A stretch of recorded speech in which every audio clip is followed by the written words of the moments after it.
Did you know there are techniques that can wake up a fruit tree that doesn't want to bear fruit? Well, today I'm going to show you three methods that have been used for many, many years and that you probably didn't know about. Take a look at this lemon tree. For how small it is, just look at how loaded it is. And now look at this grapefruit tree. It's just crazy. We've used techniques like the ones you're about to see today on these trees. And the best part is you'll be able to do them with things you probably already have at home. They're super quick to do, and pretty much anyone can put them into practice. Of course, I'm going to show you how to do it the right way, so that fruit tree that wasn't producing will start to bloom like never before. So without further ado, let's get started right now with the first method. To do this, we're just going to need a piece of wire about 4 inches long, or in other words, about 10 centimeters. The first thing is to choose a branch that's nice and thick and completely healthy. Once you've picked it, we're going to make a small hole through it from side to side using a drill or a screwdriver with a thin drill bit attached. This technique is done exclusively on the branches, never on the main trunk. In this case, I'm using a small fruit tree we have in a pot, and we already applied the same method to it a few years ago. As you can see, right now it's completely loaded with fruit, so it really wouldn't need to have this done again. I'm only going to do it on one of the branches to show you exactly how it's done. Once the hole is made, we take the piece of wire and insert it through the hole we made. Then we join both ends together, forming a small ring or hoop.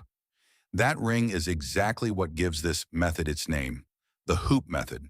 And the hoop isn't there by accident. Its purpose is to prevent the wire from coming out due to the wind, the natural movement of the branch, or simply over time. This way, the tree always has that little stimulus reminding it that it needs to start working. All right, once it's in place, it's done. You don't need to tighten it. You don't need to strangle the branch or try to apply pressure. We simply leave it in place and allow the tree to regenerate that area and heal naturally. And what actually happens when we do this? By piercing the branch, we're causing a small, localized injury that the tree immediately detects. That disturbance triggers a physiological survival response and makes the plant allocate more resources to try and reproduce. And now, all that's left is to wait.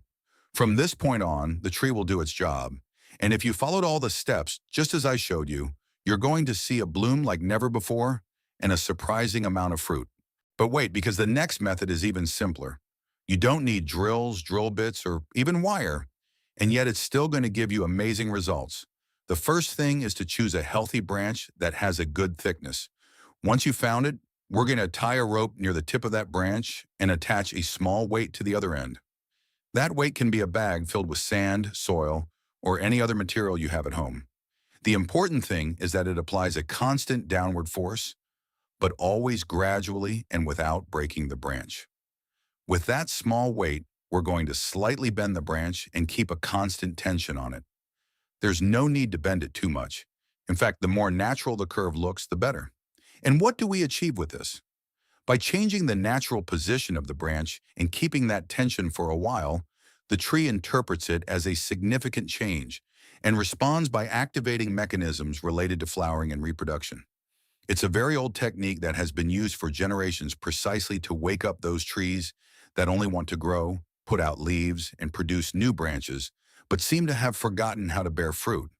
Plus, it has a huge advantage over other methods. We're not making holes, we're not making cuts, and we're not directly damaging the branch either.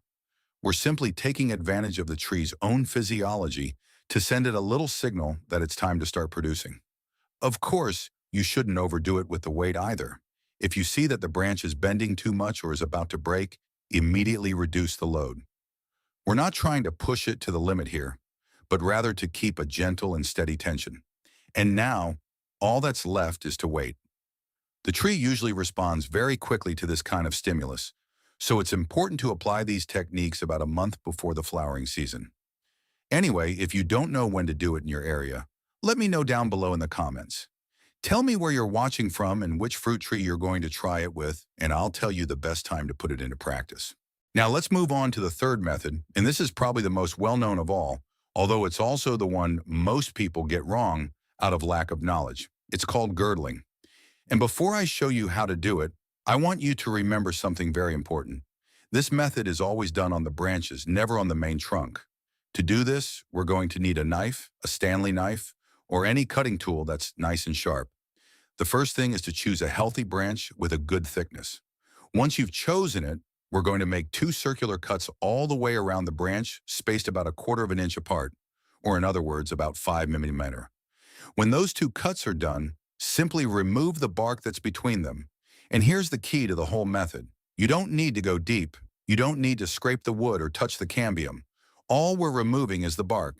If you go too deep, you could damage the branch and end up with the exact opposite effect of what we're aiming for. So, what happens when we do this? By removing that small ring of bark, we're partially interrupting the flow of elaborated sap, which is what carries sugars and energy from the leaves to the rest of the tree.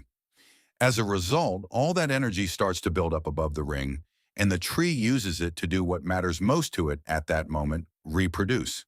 In other words, we're concentrating resources exactly where we want more flowers to appear, and later more fruit.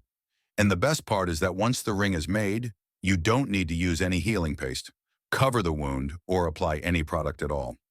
You simply leave it as it is, and the tree itself will start to heal while it responds to the stimulus. Of course, just like with the previous methods, you don't need to do this on every branch. If the tree isn't producing anything, applying it to about half of the main branches is usually more than enough. We're not trying to punish it, but to wake it up. Now all that's left is to wait. Just like with the 3 methods I've shown you, after a few weeks, you'll start to notice big changes in your fruit trees. Flower buds will start to appear where there weren't any before, and little by little, you'll see how the tree begins to wake up. And by the way, don't forget to let me know in the comments below which tree you're going to try it on and where you're watching from, because that way I can tell you the best time to do it in your area and try to help you personally. And if you like this video or found it helpful, give it a thumbs up. Share it with someone who loves fruit trees as much as you do.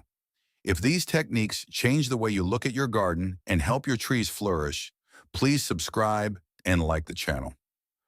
We are uncovering the secrets of nature that have been passed down through generations. Let's grow the future together. The next treasure of gardening wisdom will be revealed soon.